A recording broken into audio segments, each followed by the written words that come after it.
My name's Westecott. I'm very excited to see everybody here. I can't think of it.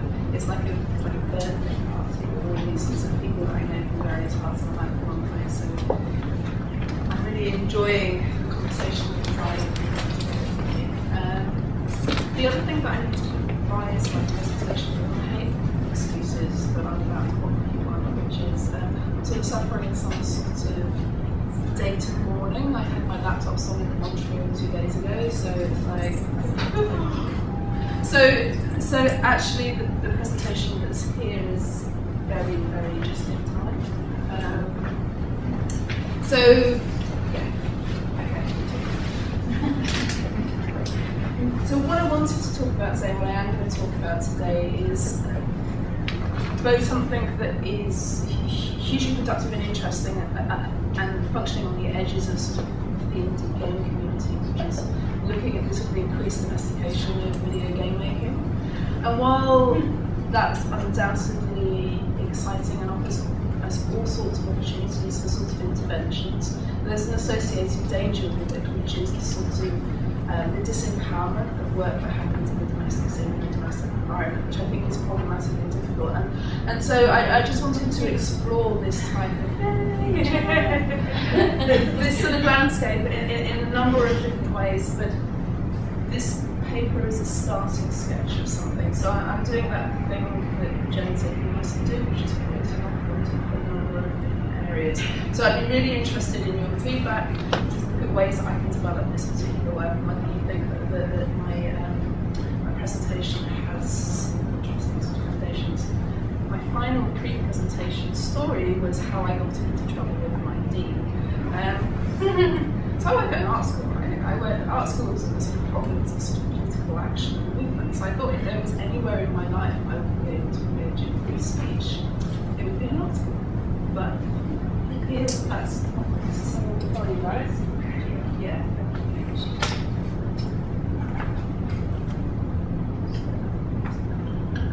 Yeah. So underneath my detourned image was a poster that was sent around, and I was very tired, as most academics seem to be at the end of term, and I got really cross and did that sort of fatal error of hitting reply all. I sort of did it on purpose, because actually what pissed me off is the view of this original image presented a white male hegemonic view of the future. Didn't acknowledge the source of the material. So this is originally underneath the bones of it, a poster, a London-based poster for an HG Wells.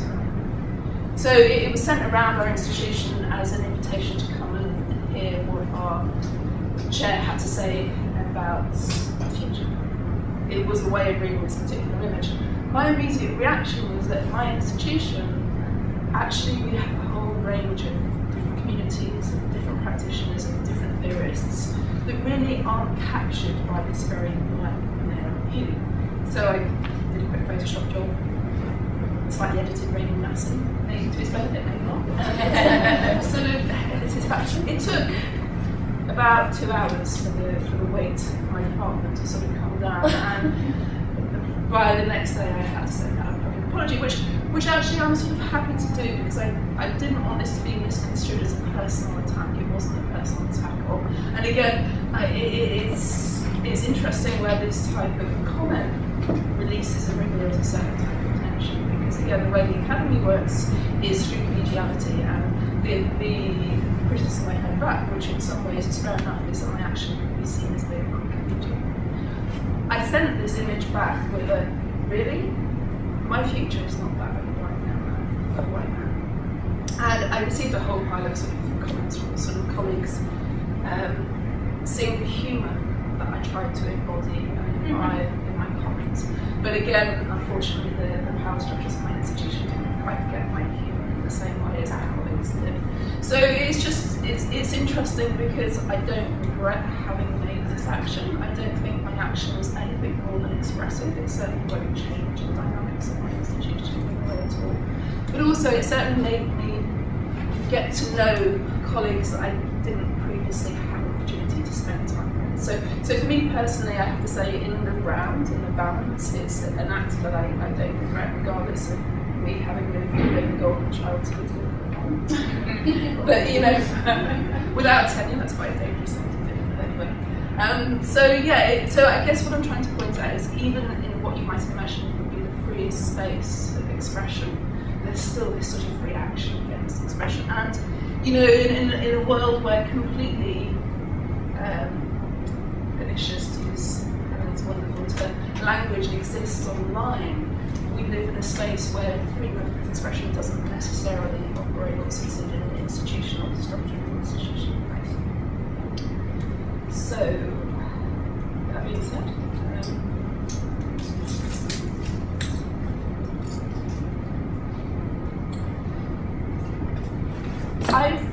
I'm 2 years into being here in Toronto, and one of the things that's most exciting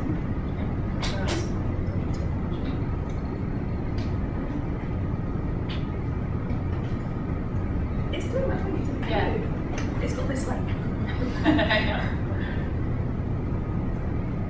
It's very good.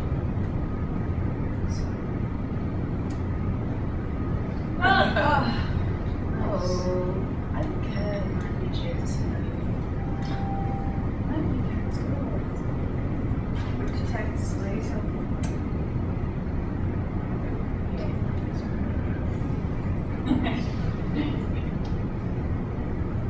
So, yes. So what I want to talk about is this sort of notion of game making moving to a domestic sphere. It's a very topical conversation because I sit in the midst of a wonderful community of makers, and a whole pile of you are here now. And I think whether that be people who self-identify as indie game makers, women who've been involved in the Difference Engine initiative and see themselves as sort of DIY makers, there's a whole number of different types of sort of making practice which is spiralling forth on the edges of indie game development in a number of really interesting and productive manners. So I want to talk about the strength of making and the access to making, which is an important part of this sort of community development. But as I said before, I also want to point to this sort of eyes wide open approach which we as a community of feminists need to make and need to engage with to continue successful interventions over time. I'm old enough to see the step forward and step back, the continually sort of provisional nature of any progress will be taken. So game making framed as a domestic act, if you like, opens up game culture to public engagement. It blurs the edges of players into makers and back to players again. It's already a contentious and challenged term when we play a game, we're making our own experience using somebody else's design environment. When we develop a game, we're making an environment for somebody else to play. So there's this sort of intimate relationship already always between players and makers. So this is a diverse and productive context for our feminist interventions, yet I have some anxieties about this sort of supposed domestic setting, this type of game making. And my big question with the startups work, with the student work, is by placing game making into a domestic environment, devalue the result of that act in any way, and what can we do to sort of counter that devaluation? So again, I'm very specifically interested in one sort of subset of indie game practice, if you like. And again, it's a very problematic term because as a rapidly emergent subculture, I guess, there are healthy pockets of different types of activities.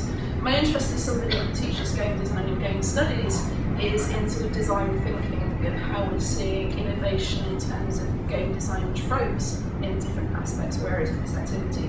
So some very sort of simple, blatant examples of this sort of the indication that we're starting to see a discussion around folk games. So Johann Sebastian Joust and Dustin Wilson sort of very physical design engagement that looks at sort of reframing the player act in a number of interesting ways.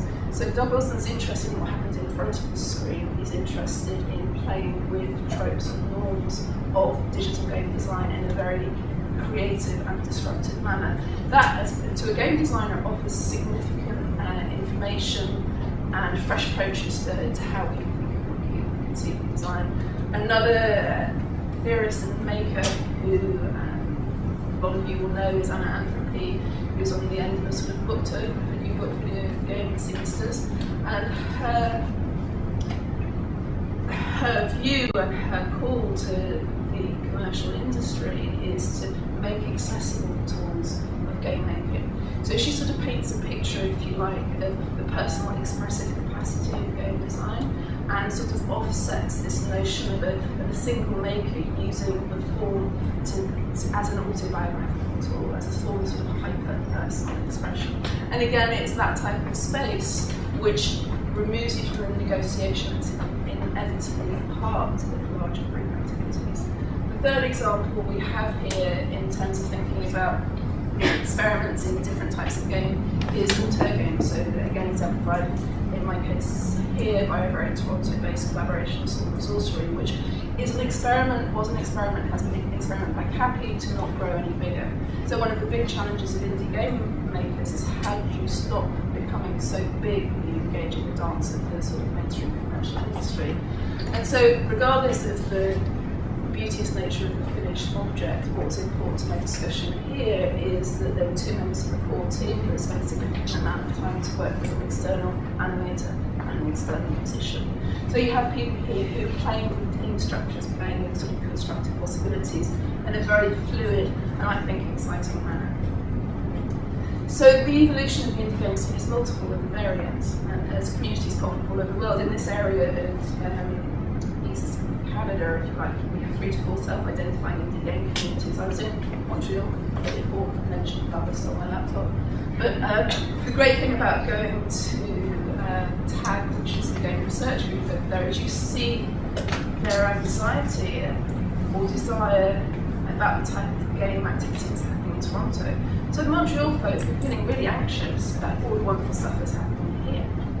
And so there's this interesting intercommunication and byplay between the sort of different locales that are involved in game making. Each of these different communities have their own expressive form, if you like. Now there's lots of sort of common tendencies, so generally speaking, indie games tend to engage in some type of design abstraction, so whether it's visual style or simple game mechanics. People like Roa talk about pixel art as a way of giving room for the player interpretation and as a way of showing the artist how I need to be quick. But there's always a but.